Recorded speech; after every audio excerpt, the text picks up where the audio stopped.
Assalamualaikum warahmatullahi wabarakatuh. Kawan, sebelum Anda memulai aktivitas hari, kita ikuti kajian syarat hikmah Dialog Fajar. Assalamualaikum warahmatullahi wabarakatuh. Alhamdulillah kawan, pagi hari ini saya Fitriana Ayu senang sekali bisa kembali menyapa Anda lewat program Dialog Fajar. Semoga Anda pun juga senang ya menanti kehadiran kami, bisa sama-sama kita memperdalam ilmu agama yang nantinya bisa menguatkan ketakwaan kita pada Allah Subhanahu wa Ta'ala. Nah, pagi hari ini di studio Suara Surabaya sudah hadir Ustadz Mim Saiful Hadi dari Pesantren Al-Quran Nurul Falah Surabaya. Assalamualaikum Ustadz Mim. Waalaikumsalam warahmatullahi wabarakatuh. Alhamdulillah. Sehat ya Ustadz ya? Sehat, luar biasa, semangat. Allahu Akbar. Allahu Akbar, Masya Allah. Semangat-semangat ini yang harus kita ucapkan terus, syukur juga yang harus kita kumandangkan terus gitu ya Ustadz ya, supaya semangat kita kobarkan Masya Allah. saat. Apalagi kepala keluarga gitu ya Ustadz ya. Iya dong. Katanya kan kepala keluarga itu nantinya bakal jadi tauladan atau jadi apa ya Ustadz ya, role model untuk keluarga, apalagi putra-putrinya. Masya Allah. Sudah siap ya Ustadz Mim ya?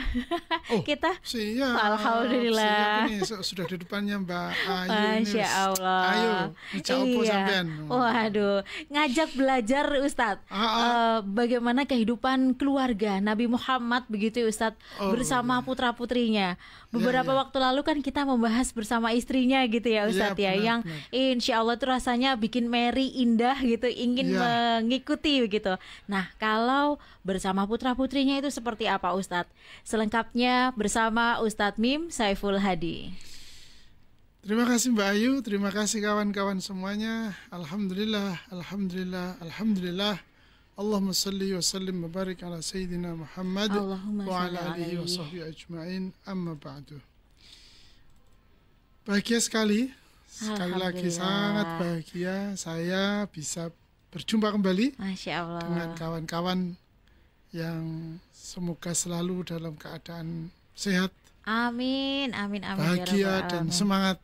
Masya Allah, amin. Membuka hari, memulai aktivitas di pagi yang sangat membahagiakan ini. Salawat salam tersanjung kepada junjungan kita, panutan kita, teladan kita, Rasulullah Muhammad SAW, serta keluarga dan para sahabat semuanya.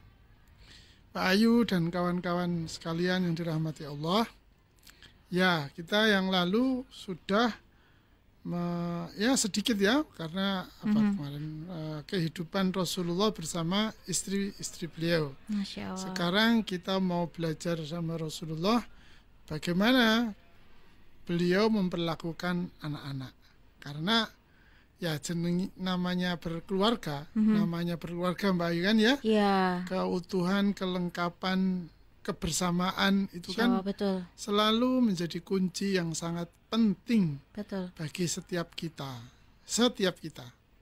Entah itu orang yang berpendidikan, entah mereka karyawan rendahan, atau Anda seorang pemilik perusahaan, atau Anda seorang eksekutif yang punya jabatan kedudukan yang mentereng. Tentu kebersamaan, keutuhan, keceriaan dalam keluarga adalah satu hal yang tidak mungkin diingkari oleh siapapun kita. Maka dari itu adalah kemuliaan pula bagi kita bagaimana Nabi kita yang mulia memberikan contoh kepada kita, ya agar didik-didiklah Mbak Ayu, niru kan itu ya. Masya Allah. Karena betul. Siapa lagi yang paling baik untuk menjadi panutan kita, teladan kita. Kalau bukan Nabi kita yang amat sangat kita cintai ini. Baik kawan-kawan sekalian dirahmati Allah, saya akan petikan sebuah hadis Rasulullah yang pendek ya.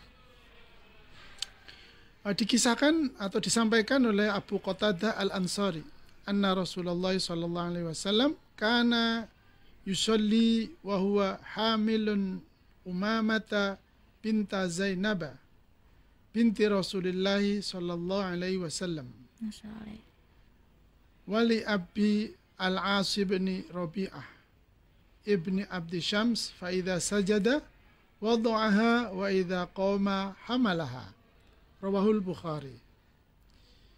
Artinya bahwa Rasulullah Shallallahu Alaihi Wasallam pernah sholat dengan menggendong Umamah binti Zainab binti Rasulullah Shallallahu Alaihi Wasallam dan Abul As bin Rabi'ah ibnu Abdi Syams. Berarti ini sama cucunya ya. Beliau sujud. Bila beliau sujud atau bila sujud, beliau letakkan anak itu, si Umamah itu, dan bila berdiri beliau menggendongnya lagi. Hadis riwayat Muslim. Nah, dari sebuah hadis yang pendek ini, kita bisa memetik ya satu hal yang sangat penting bagi kita, bahwa coba toh Nabi saja ini ya, demikian memperlakukan cucunya. Bahkan ini ketika sholat loh Mbak Ayu ya, ketika sholat. Jadi memang dalam syariat kita, dalam syariat yang kita kalau belajar fikih atau tata cara beribadah, itu tidak menjadi membatalkan sholat. Orang yang sholat menggendong putrinya atau cucunya. Nah, dari sini kita belajar. Bayangkan ini urusan sholat, urusan yang paling penting di dalam ajaran agama kita, yang paling sakral, prosesi ibadah atau kegiatan ibadah yang sakral sekali dalam melaksanakan tugas penghambaan atau kehambaan kita kepada Allah.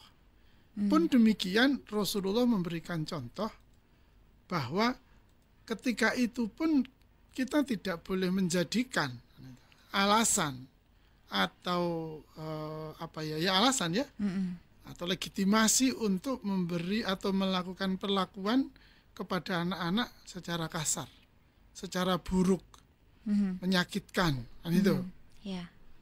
Sehingga kalau kita sholat, kemudian ada anak kita menangis misalnya gitu ya, maka ya ambil saja, gendong untuk agar dia tidak menangis. Nah, ini yang pertama ingin saya sampaikan, bahwa kelembutan orang tua terhadap anak dalam memperlakukan merupakan kata kunci yang sangat penting.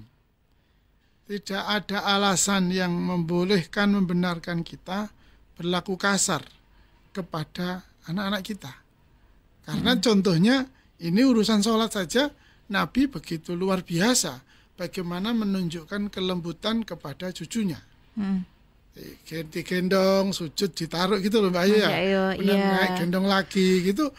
Padahal kalau tidak karena itu, sholat kemudian melakukan gerakan yang di luar rukunnya sholat kan bisa membatalkan sholat kan. Nah, ini tentu sesuatu suatu keringanan atau suatu ruksoh atau suatu teladan yang memberi pelajaran kepada kita bahwa ini urusan mengasuh anak-anak, mendidik anak-anak itu bukan urusan yang kecil, bukan urusan yang sepele. Ini urusan yang sangat penting. Sedemikian rupa sehingga Nabi memberikan contoh yang begitu istilahnya begitu terang ya, begitu jelas memposisikan orang tua terhadap anaknya. Bahkan ketika dalam keadaan dirinya sedang sholat. Nah, ini tentu sangat bertolak belakang pada kita ya, para orang tua ya, orang-orang dewasa yang menganggap saya Juli gak penting. Nah, misalnya gitu ya. Malah dimarahi. Kadang ada yang dicubit gitu, dipukul gitu ya. Sholat rame aja misalnya gitu ya. Habis itu terus diteriak ya sampai dipukul kan, tentu Tidak begitu caranya Nabi kita memberikan contoh. Tidak begitu caranya Nabi memberikan teladan bagaimana mendidik, memberi perhatian kepada anak-anak kita. Untuk apa? Yang pertama tadi kelembutan, yang kedua untuk apa? Agar anak-anak kita mendapatkan, memperoleh kesan yang baik ketika beribadah. Kan itu Mbak Ayu ya. Sehingga istilah kita menjadi tidak ada trauma. Pokoknya sholat ini, gak sholat di sini ini misalnya gitu ya. Kalau tidak sholat digepui misalnya gitu ya. Kalau tidak sholat nanti dimarah-marahi. Pokoknya gak ada habis. Bukan itu yang melekat dalam diri anak kita. Dalam diri anak kita yang diharapkan, yang melekat adalah enak ya sholat itu. Misalnya kalau tidak sholat, ini bapaknya misalnya pembawaannya itu temperamental itu Mbak ya misalnya loh ya. Tapi ketika sholat kok bapakku jadi lemah lembut gitu ya kan, bisa begitu maksudnya. Salah satu hikmahnya sehingga anak-anak kita menjadi sholat itu atau ibadah secara umum itu menjadi sesuatu yang menyenangkan. Orang dewasa peduli ya, orang dewasa memperhatikan, sehingga anak-anak kita yang sedang belajar ibadah itu tumbuh rasa senangnya.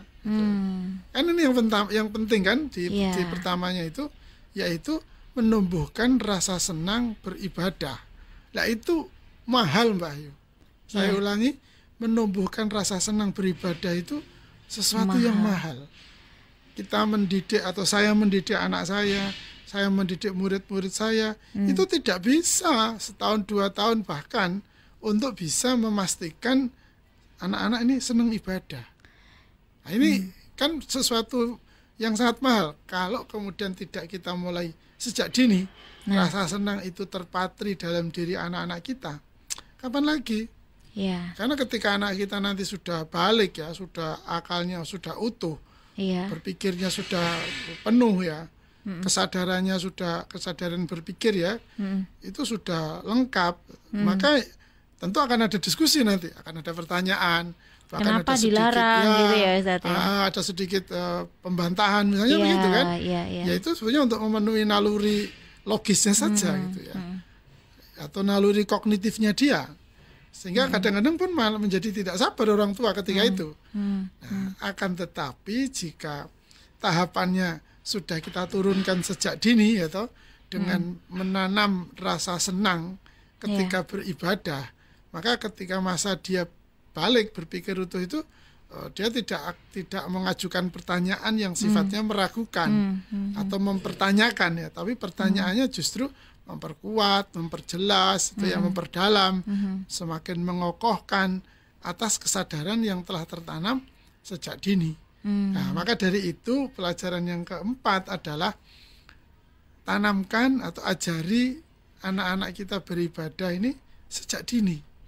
Sejak dini. Dengan apa? Dengan yang utama menanamkan kepada mereka kesenangan. Di sholat iku seneng, nang masjid iku seneng, kan itu Mbak ya. Ngaji iku seneng. Wes Mas yo salate yo sik kurang tepak, belum bener itu ya. Ngajinya juga wes pokoknya sak metune gitu ya. Iya, masih gini Ustaz. Gitu. Biasanya kan anak kecil gitu ya Ustaz ya. Iya. Masya Allah. Ya, atau di masjid ya masih lari gitu ya. Iya. Lari ke sana kemari. Yes, enggak apa-apa, masih anak-anak. Masya Allah. Pokoknya seneng masjid gitu ya. Sehingga dia merasa masa kecilku itu masa kecil yang indah. Karena aku sering ke masjid, aku diperlakukan sangat sangat lembut, penuh kasih sayang ketika aku di masjid.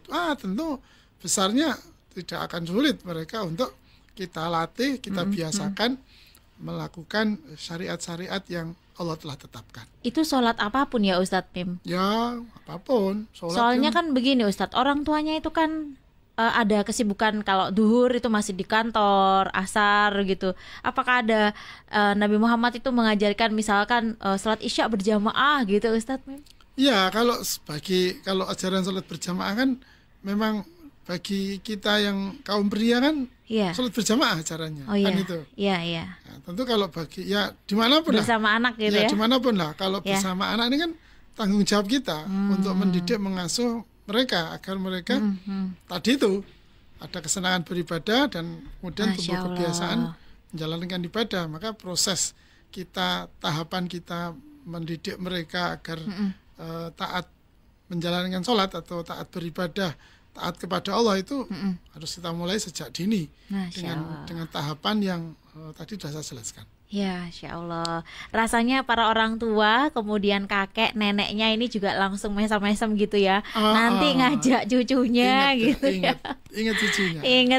Ingat apa yang diajarkan Nabi pada cucunya tadi ya. Bukan malah membentak atau malah bikin mereka takut, justru harus membuat mereka itu lebih senang begitu ya Ustadz beribadah. Semoga bermanfaat. Terima kasih ya Ustadz Mim. Kita tutup dengan doa kafaratul majlis. Subhanakallahumma wa bihamdika nasyhadu an la ilaha illa anta nastaghfiruka wa natubu ilaik.